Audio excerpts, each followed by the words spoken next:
visual real quick. Let's give y'all a visual. Let's give y'all a visual. So who was the Sioux? Let me pull up a map. Can we get a map?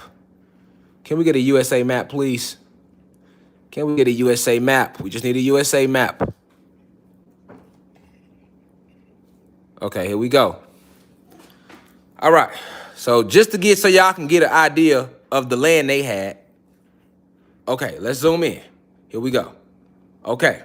So we talking about Crazy Horse and the Sioux tribe. They had present-day North Dakota, South Dakota, Nebraska, Wyoming, Montana, Idaho, Oregon, and Washington. Okay, I'll repeat.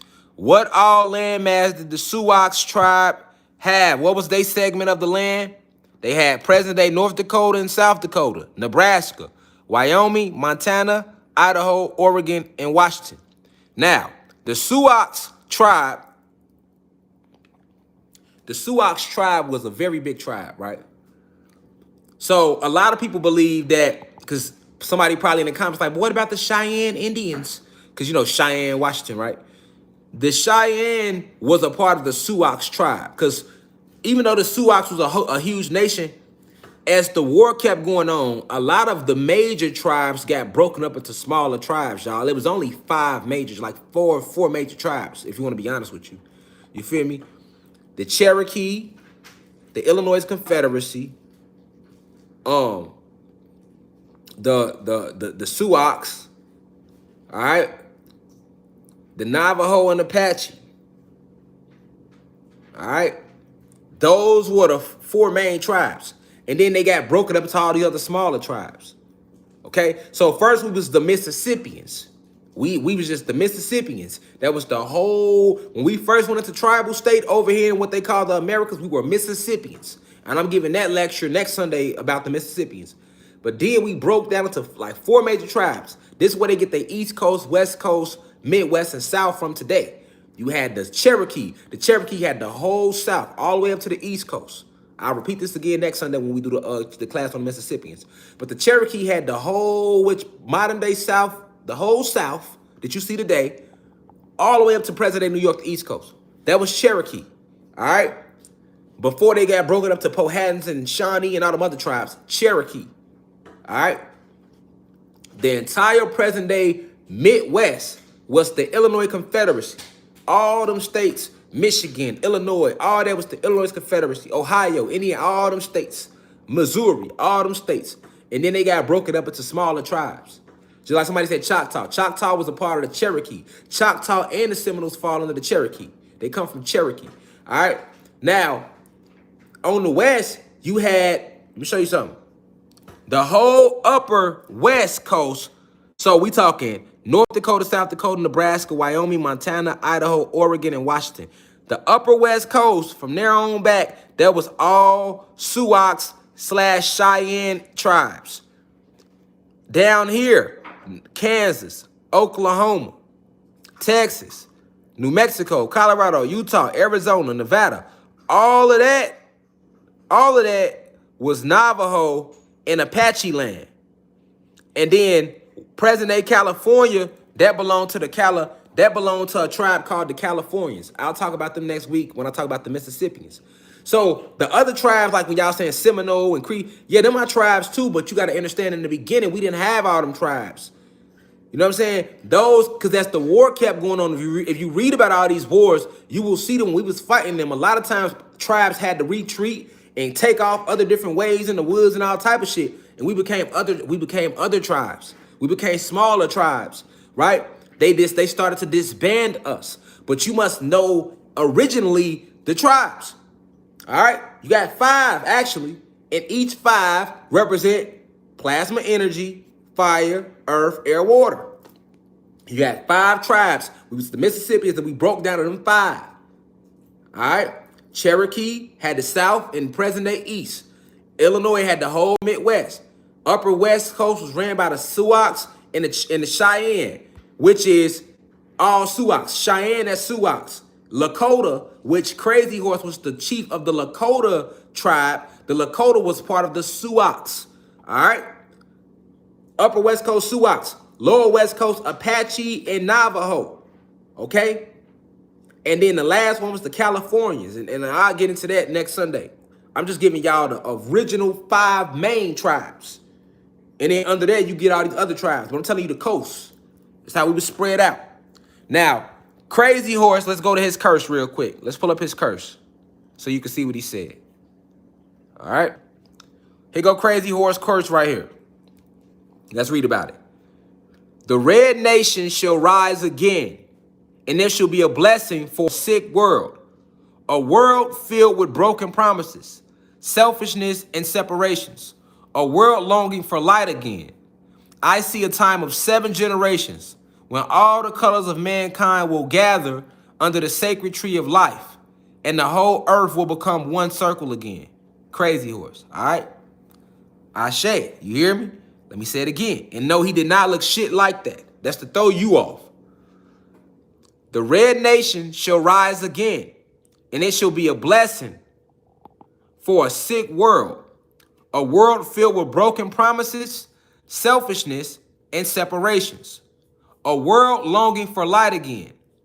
I see a time of 7 generations when all the colors of mankind will gather under the sacred tree of life, and the whole earth will become one circle again. All right? All right? So, and the whole earth will become one circle again. All right? So, this is the curse of Crazy Horse. Okay? Somebody said, what about Texas? Texas, that was all Apache and Navajo land. All right? But, because, you know, Texas right there, Mexico and all that, you get down there with the Aztecs and all that. But, so, this was the curse of Crazy Horse. Okay? Now, let's break it down. Let's break it down. First off, they show you this person right here that looked like he might be Mexican, mixed with European descent. That's not how he looked it. That's not how he looked at all. When you look at Craig, think of me. Look at me. When you think of any of the native tribes, look at me. Look at any of your present-day black people, your present-day Puerto Ricans, your present-day, you know, Cubans and Haitians and Dominicans, and that's how we look. Your present-day Africans, that's us. That's how we look now. That's how we look then. We always had different pigmentations, though. We was always dark. Today, you got dark. You got black people that's dark, some that's lighter, right? You got Puerto Ricans that's a little lighter, some that's dark. But we all got that DEA. We all got that carbon. We all got that crispness. We all give life to the sun. Remember, we give life to the sun. The sun don't give life to us. The sun gives life to everything else on the planet, but we, Anunnaki, we give life to the sun. Remember that. Without us, the sun wouldn't even shine. Okay? We give life to the sun, and the sun gives life to everything else. Before there was a sun, there was us. Okay? Before there was a sun, there was us. The sun don't give us life. We give life to the sun. Remember that. Remember that. That's powerful. You need to know that. The sun don't give us life. We give life to the sun. The photon energy which the sun is composed of comes from us. That chromosphere which makes the sun shine bright comes from our chromosomes. It is our creation. We give life to the sun. We breathe life into the sun. And then in turn, the sun gives life to everything else on the planet. The plants, our crystals, our minerals, and our animals. Okay? It's facts. Know that. Know the truth, for it shall set you free. All right? Now, it says the red nation shall rise again, and it shall be a blessing for a sick world. So keep in mind that, you know, this was rewritten and posted on the Google. So, you know, this is what I'm looking for, artists right now that know how to draw. So I can show pictures of us, right? I don't like just telling y'all this. I want y'all to see it, but unfortunately, it's nothing I can go to because they're going to just show you white people and Mexicans. All right? But when he said the Red Nation, he never even said the Red Nation. That's their way to keep us confused because remember, they call Indians what? The red people. No such thing. What he really said was the God species shall rise again and there shall be a blessing for a sick world. Right? He then went on to say, because Crazy Horse, we're going to get into him. He was a real special war chief. He had magical abilities they try to keep hitting in his story. They tell you a little bit about him, but they kind of keep him hitting. All right? But he goes on to say, a world filled with broken promises, selfishness, and separations. He said this back then because he had the gift of a visionary. He was able to see into the future of their time cycle. So when he came with this curse, right before they killed him. And when he said broken promises, this goes back to me telling y'all that we was never slaves. When they signed the Emancipation Proclamation, okay, they came to us like, okay, we give in. Look, y'all got it. We apologize. We don't want to war with y'all no more. We just want to work with y'all. We gonna set up our new land, but we gonna set it up in a way where it goes hand in hand with y'all. We was like, okay, cool.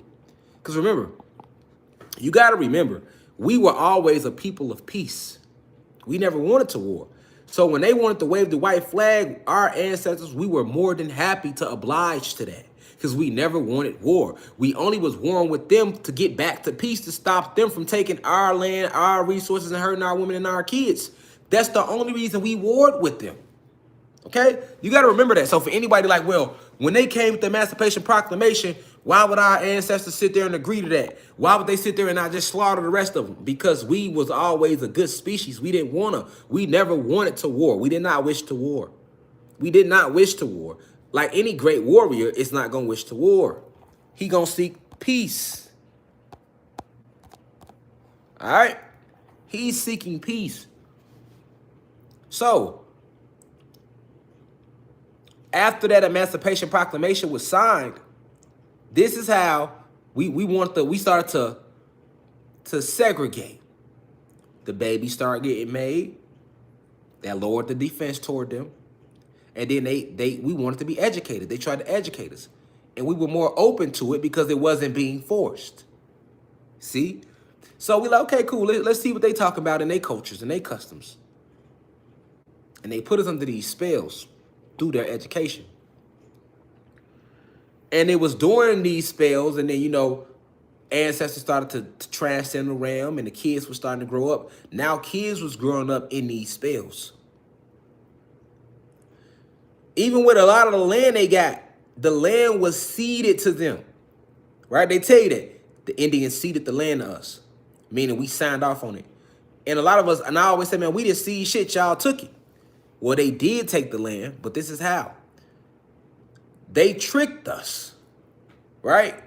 They had us believing that, because they put us under these spells, they had us believing that we were going to be moving as one. After all, we remembered our ancestors helped these beings in the beginning. So, and we know the ancient laws is this. All things can be reconciliated. So if it's an issue, it can be resolved. There's no such thing as an issue that can't be resolved. There's no such thing as not making peace. There's no such thing as being unforgiving. We were never like that. We were never an unforgiving group of beings. We were never like that. All right? So after the Emancipation Proclamation, they started to come with different ideologies that were presented to us as options. And because we were tricked about the true text of their writings and shit, we began to sign off on shit. So they tricked us out of land that way by having us sign a lot of bullshit treaties and shit, right? That we really didn't know what we was doing. Now, that combined with the integrating within us genetically through actually splicing by having babies, interbreeding, All right. In education, this is why Crazy Horse spoke about the broken promises, because if you go read any treaty that was signed with any native tribe, they said they promised not to take their customs and they promised not to kill their women and their kids and be no more war. These were the original promises in all the goddamn treaties. Go research them. But they did the complete opposite, right? He had already foreseen that. So that's why he said, this is the world filled with broken promises, selfishness, and separations. Because he knew about the broken promises that was coming. He's saying that the oppressors were a very selfish species. They had more than they could bear. They had all our stuff and they was still gonna want more. And did that not come true? Yes, it did. Okay? They completely separated us. They reclassified all our tribes, taught us that the tribes are gay, renamed all the white people as tribe, as the original Indians, right? The original the children of these tribes are walking around here today calling themselves African Americans and Latin Americans and everything else. We have no clue, right? We are against each other. This is the separation that Crazy Horse spoke about in his curse. Okay? A world longing for light again. So he knew we would fall into this dark state. And when I say dark state, I'm using it in the context of the way they taught us that darkness is. Because we know that darkness is a great thing. Everything comes from darkness, right? But they trained us to believe that if it's dark, it's bad. That's all a part of their spells. That was all a part of the light magic they used against us. Even in right here when they said a world longing for light again. He never said that. A world longing for darkness again, which is pure cosmic love, purity again, right? Nothing light that came to our planet was good. Feel me? They brought all bullshit to the planet when they came here.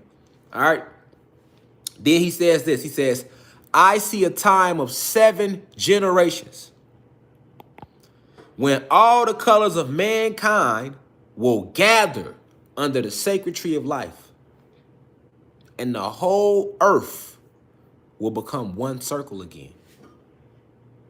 Okay? We are the 7th generation right now. We are the 7th generation that Crazy Horse spoke about in his curse. We are the curse right now to their establishment. The spells they had on our people broke down December 21st, 2020. That's what that was about. Remember last year, December 21st, everybody, what's that? What? Spells completely broken down. We came out of the age of Pisces and March, here versus the age of Aquarius, the age of information. Why do you think it's so much information pouring out? Because the spells are breaking down. So now information flowing. The planet rising again. We getting back in tune with nature. Check what? Check this. If I don't get on here and teach my platform about loving the plants again, what they gonna keep doing? Killing the plants. But when I get on here and teach y'all that we are the plants and the plants is us, all right? The same way plants eat through photosynthesis, that's the way we're supposed to eat. Water and sunlight. Plants have chloroplast DEA, right? Right? That's what we have. So what do I teach y'all here? I say, speak to the plants, speak to the plants, speak to the grass. Don't kill the insects unless they trying to kill you. If that spider ain't gonna harm you, let him be. He has a family like you have. The bees ain't gonna harm you unless you trying to harm them. Let them be. I'm teaching you that again, right? I'm reminding you that again, right? That's a divine connection to nature. That's how you get your power back. Guess what? We wasn't talking like this before 2020.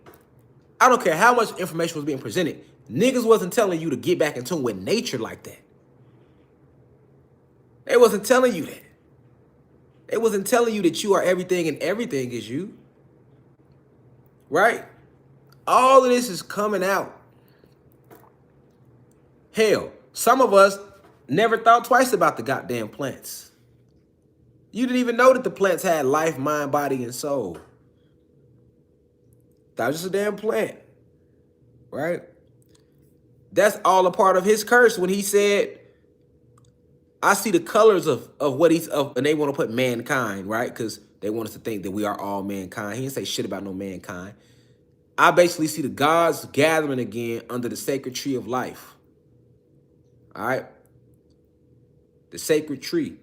I spoke about this tree in my lecture I just gave on my website the other day about inside job. I had decoded episode 6, my big flat earth wedding, and I was talking about this tree. This tree of energy that connects all the realms on this planet. There's 9 realms. And it's not an actual tree, but it's this energy vortex that connects all the realms. And at the top of that vortex in the middle is Agathar. Agathar is an actual place within the realm of the planet. Sits in the middle, right? In the tube, which is in this tree. And Agathar is what they like to call today hollow earth or inner earth. All right, I know y'all heard theories about hollow earth and all of that, right? So if you go watch my big flat earth wedding on Inside Job, it's all about them basically admitting that the hollow earth is a real thing. Agathar is a real place and location. However, they won't, that's inner earth, right? They won't tell you how it got there because they can't tell you. They won't tell you the true meaning of it, none of that. But when he say under the sacred tree of life, Agathar is one of the only vortexes and places in the planet that wasn't really corrupted when the war broke out. So in that center of the planet, it's all pure still at its purest format. Even in Asgard, which is a realm located right under us, Asgard, the Asgardians have been at war with entities who have invaded their realm as well. Okay? So this is the tree that he's talking about when he says, I see a time of 7 generations when all the colors will gather under the sacred tree of life and the whole planet will become one circle again. So, which we are. We in that mode, right? And we wasn't able to be one when they had separated us from our other brothers and sisters on the other side of the ice wall in Antarctica. We couldn't do that. All right? So, in that curse, you see it today. All right, now, what I want to go to, all right? Crazy Horse fought in the War of Little Bighorn. One of the most famous wars that Crazy Horse fought in was the Battle of Little Bighorn. And that battle took place 18, let me see so I can be verbatim.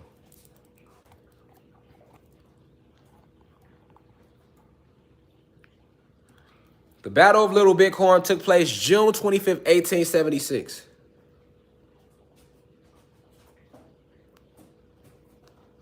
Now, keep in mind June 25th, 1876. Now, let me show you something. When was the Emancipation Proclamation signed again? I got to keep bringing it up. Okay, let's go to it. January 1st, 1863. When was the Battle of Little Bighorn fought? June 25th, 1876. And when was the Emancipation Proclamation signed? January 1st, 1863. Okay? So, to piece all this together, Emancipation Proclamation was signed 1863. How was they still fighting native tribes in 1876?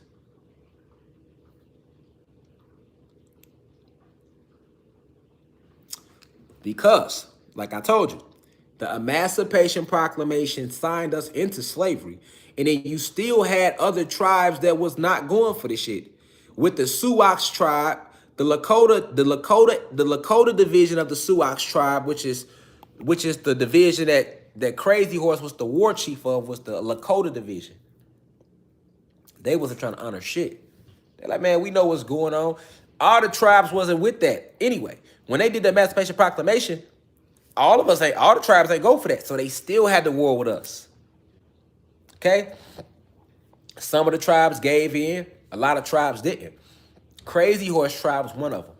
Right? They feared Crazy Horse because he was so fearless. He was so brave. And he gave them hell. He beat them at the Battle of Little Bighorn too. All right? The Battle of Little Bighorn, known to the Lakota and other Plain Indians as the Battle of the Greasy Grass, and also commonly referred to as Custer's Last Stand, was an armed engagement. All right, you see it? The Battle of Little Bighorn was fought along the ridges, steep bluffs, and ravines in the ravines of the Little Bighorn River in south central Montana, June 25th through 26, 1876. The combatants were warriors of the Lakota, Sioux, Northern Cheyenne, and the Arapaho tribes, battling men of the 7th regime of the U.S. Cavalry. Okay. So I told you, most of these tribes had little separate divisions. So Crazy Horse was really a war chief of the Sioux. But if you look it up in history, they're going to say he was the war chief of the Lakota. And the Lakota was a clique of, like today you got gangs, and then from them gangs you got cliques. Okay, so the Lakota and the Cheyennes were a part of the Sioux nation. Okay? Remember, these nations covered entire states. So it's easy to see how it could be a lot of different divisions. Think about how big a state is today. Now think about one nation just covering that whole state. It ain't gonna be like that. It's gonna be a bunch of little divisions, and they all under that same umbrella. So that's how it was. But Crazy Horse fucked them people up in the Battle of Little Bighorn. In the Battle of Little Bighorn was our ancestors fighting them. That's the same war as the Gullah Geechee Wars. That's the same war as the Florida Seminole Wars, 1 and 2, with General Andrew Jackson bitch ass, right? They took over the entire land mass, y'all. So they warred with us all around the land. We was warring with them in the East Coast, Midwest, down South, West Coast. That's what you got to understand. And we was all as one. They called us these tribes. You got to remember that now.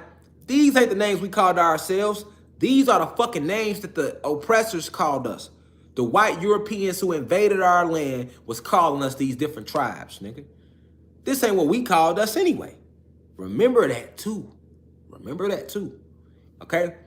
You must connect that dot. Because when you go through history, you're going to think the Battle of Little Bighorn had nothing to do with the Florida Seminoles.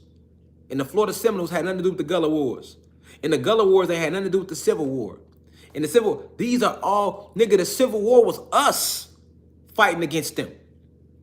Do you really think America gonna fight against herself? Do you really believe the North and the South killed each other like that? No. Nigga, they still flying Confederate flags today down here in the South. So if the Civil War was about the North versus the South to free the slaves, nigga, why the fuck is Confederate flags still being flown down south today in Georgia? The North would be like, nah, we ain't with that. We won the war, nigga. That mean no slavery, no flags or anything that represents that movement. Nigga, the North never fought the South. It was the North and the South versus us. And we fucked them people up. And they can't let you know that. So they hide it under the Civil War. And then the Battle of Little Bighorn. Us fucking them up. They can't tell you that. So they hide it under the Battle of Little Bighorn. And there was a war fought between random native tribes. And they teach you that you are not a native. So when you read the shit, you're like, that ain't had nothing to do with me. That was the Indians. No, that was your ancestors, nigga, fighting their ass on the West Coast. Because remember, they came all over the fucking land. So we had wars with them every part of the land. And every county, every municipality, every city is named after us to this day because we was fucking them up. Facts. And if it wasn't for the Emancipation Proclamation, they ass wouldn't even be over here no more. Facts. Because they had to sign that. That was their way of waving the white flag. All right, y'all. Y'all got it, man. We ain't finna try to enslave y'all. Y'all free, man. Y'all got it. Y'all right. That's what they did. And they came back. They came through the back, though. Like, well, we can't go muscle for muscle with these niggas. We steady losing. So we'll go like this. Because you got to remember, it ain't like we was just fucking them up over here in present-day America. Our brothers and sisters in South America was fucking them up, too. And then our brothers and sisters in present-day Africa was fucking them up too. Right? So we gotta come a different way. Go look at the Zulu Wars. The Zulu Wars. Man, Shaka Zulu them was fucking them people up. Every war we was fucking them up. Gullah Wars, Seminole Wars, Battle of Little Bighorn. They probably got Ebenezer Creek on us, and that's because they snaked us. They cut the bridge out under niggas' feet. Other than that, we was getting down. All the way to Black Wall Street, nigga. We fucking them up in Tulsa, Oklahoma on Black Wall Street. They had to bomb us, nigga. They had to take to the airs, nigga. They had to take to the airs because we was fucking them up. It's not a moment in history when we didn't fucking them up. We was never, no, that's what I'm trying to tell y'all. Once they signed the Emancipation Proclamation, then we got soft. Then niggas started obliging. Then we started following laws because we started being under their spells. They started to educate us, teach us these lies. And taking in the lies, we lost us. This is what I'm trying to get y'all to see. They'll tell you these were one of the worst battles ever. And then you'll read about the Gullah Wars and they'll tell you the same thing. And then you'll read about Queen Nanny and what happened in Jamaica. They'll tell you the same thing. Then you'll read about the Haitian Revolution and they'll tell you the same thing. Then you'll read about Nat Turner and they're telling you the same thing. So if you was to put all these stories together, you'll get the big picture like, hold on. We've been fucking y'all up since jump. Every war y'all say this was the worst war y'all done seen. And then you get to the Civil War and they let you know, man, it's the worst war we ever had on American soil. Now you put all these wars together knowing that who was really fighting. And you get the big picture. Do you get the big picture now? Do you get the big picture now? Like, hold on. If we fucked y'all up at the Battle of Little Bighorn, and then we was fucking y'all up and remember the Alamo, and then we was fucking y'all up in the Inca War with the Incas down in South America with Tupac Amaru, and then we was fucking y'all up in the Florida Seminole Wars 1 and 2. Gullah Wars, nigga. All these slave revolts y'all talk about when y'all try to say we were slaves. Then the Civil War. Shit, nigga, the Black Panthers was fucking them up until they infiltrated by making the leaders go against each other, nigga. What is you talking about? When in history have we not fucked them up? That's what you got to know. Nigga, we wasn't, your ancestors wasn't no slaves, nigga. Until the Emancipation Proclamation. Then they started feeding us these lies. Then they started using the magic, the enchantments on us. Hypnotized us with lies. Then taught you that magic was bad. So if you ever did want to tap back into yourself on that level, you wouldn't even think to look there. And listen,